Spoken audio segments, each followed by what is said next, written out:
they lied about a lot of the stuff they were going to do. I just had to point this out. They said they were going to fix the problem with big guys going onto the turnbuckles. They didn't change it. It's there. Also, there's no fixing at all with your character's lifting thing. It's basically disabled, so you can lift anybody. It doesn't matter who you are, you can lift anybody and do any move on them. It's kind of a kill for certain things, but I guess it's okay. I don't know. It's not okay for most people, and it does kill off kind of a set. I mean, they could have done what they did in No Mercy, but they didn't do that, and it's just kind of screwed it up even more than it was already. So other things. The game also has some other problems with. They lied about fixing the GM mode and season mode. They said they were going to fix it. They said they were making the season mode and GM mode morph them together. They didn't do that. They're still two separate things. Season mode is more like GM mode, which is kind of a bad thing because GM mode was never that entertaining to begin with. Let's put some of that torture into things. So season mode moves slow. Let's just say that. It just moves slow. Really, really slow.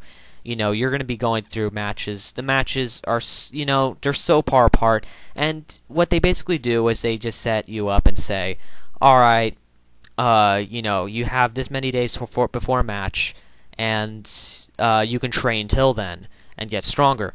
That's an okay idea, but the training is so monotonous and so ridiculous. I like the fact that it's mini games, but their mini games don't move by fast. They're really long and somewhat drawn out. The problem with the stuff is, you know, the mini games happen and they don't pay off very well. If you succeed, I'm not mentioning if you fail, which you get so little that you're going to be killing yourself. You get 1 point, and this game isn't like the previous games where you have 10 points and you get halves and stuff. This game has 100 points. You have 100 points per each subject. There's no more different differences between them, so anybody can be maxed out 100 on each one, but it's going to take so long you're not going to want to. You can get your characters off to a start by buying kits, which cost a lot of money. This game also brought back the money crisis. Money is very hard to get. There is ways of cheating, but it's not very fun to get money. You have to get a lot of, you know, it's a lot of matches you have to go through, and they fixed the belt problem. You can now purchase belts pretty easily. You know, belts are really easy to purchase. You can buy the most expensive belt you've ever made, and you can probably get it in your first try, mainly because with the cheating process you're going to have a lot of money, but the unlocking characters and other things like that in the Sting, those cost a lot of money, and that's probably you're not going to want to play it that much. So you're probably just going to cheat to get it, and you know the cheats are pretty common. And you know, you're probably just going to cheat the entire time. It's really ridiculous to try and get money in this game, mainly because the season mode moves very slow. They didn't need to do that, but each day takes a long time, so it just really makes the season mode torturous. You can skip till those days, but your character won't get that stronger, and you know you'll have a less chance with your created characters. Now, if you're not playing as created characters, then you know it's going to be a little bit better, but I don't know. You can still cheat like the previous game when it comes to season mode, so you don't have to worry about losing matches. But I don't know. It's not really that. Now, GM mode is still crap. GM mode is still one of the worst modes in the game. I mean, in a previous game it was boring. This game actually made it even more boring. In the previous game you could easily cheat and win. This game, the only way of cheating and winning is going into your characters, going into the available roster and just cancel out everybody on your opponent's team, on your opponent's show, and leave them with very little roster. And, you know, make sure that one of your rival shows is empty. I mean, is controlled by your controller, and that's the only way you can cheat through the whole thing. I've never played it without cheating because it's so boring that when you're playing it, you just don't want to have any challenge. It's so boring, you just want to cheat and get it over with to unlock McMahon, which is really ridiculous that you have to play it. Now, it doesn't do what the previous game did, where previous game, you had to play GM mode to unlock other things. This game, the same thing. You have to unlock somebody by winning GM mode, and it's torturous. I hate the GM mode. I wish they just killed it, or just found some way of making it more entertaining. They didn't change it at all. It's basically the same problems. It's just boring. They don't really do much, and the GM mode, that's pretty. Those are basically the gameplay modes. They brought back the King of the Ring, which is awesome, but you can't choose who's going to be in the King of the Ring.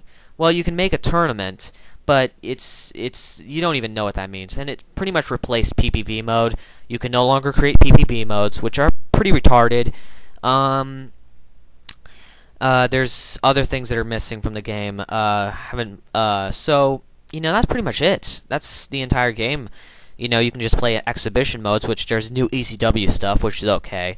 There's 2 newer announcers.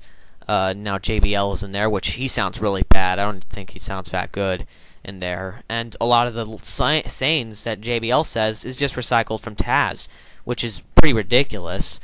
That's the Royal Rumble has actually gotten worse. I just want to point this out. Royal Rumble is terrible now. The Royal Rumble originally, it was lacking, but now they've actually, they made it so the rope meter goes out faster, which makes the Royal Rumbles pass by really fast and makes it really easy for you to lose. And there's a really bad glitch that happens in there, where when the guy throws you over the top and starts struggling with you, if you knock him back and you go in and you throw them over the top rope, you can start pushing at them. And if they counter and push and kick you back, you'll be groggy for a bit. They'll just come in, Irish whip you over the rope again, and because you're close enough that they can just do that in one swoop, and then they'll just push you out and you're gone. It's really bad. And that can happen. And double teams are impossible. You can never succeed with a double team, and it's not even realistic anymore. It's not even like the show. It's just ridiculous. The rope meter's just gotten too terrible to keep in the game. They really just need to make it the entire time you're just button mashing. It's not very fun. So I imagine they should just change it to make it more like No Mercy, but yet keep the goodness about it. They really just need to give you the ability to do more stuff in Royal Rumbles. It's a boring match now, and you don't want to play it. So the Extreme Rules match, those are not very unique. They're basically like a hardcore match, except when you go into the ring, you get to choose your item, which is kind of ridiculous that you can't do that in every situation. So, you have a good selection of weapons now. You have new weapons. You can set weapons on fire. You can now use weapons certain ways. But now your weapons are not as useful as they were in a previous game to every wrestler. For example, you can no longer do the Vertimander, or whatever it's called, by Rob Van Dam. Rob Van Dam can't do that anymore. Undertaker can't do the chair guillotine thing. He can no longer do that because it's not assignable. You can no longer do chair finishers for short example. You can't do them anymore. People that are hardcore can do certain moves with their chairs that other people can't, or other things with the chairs. Unfortunately, it doesn't really mean too much. It doesn't really mean that much. So I'm running out of time here. So that's all I really have to say about the game. You probably can understand where I'm getting here.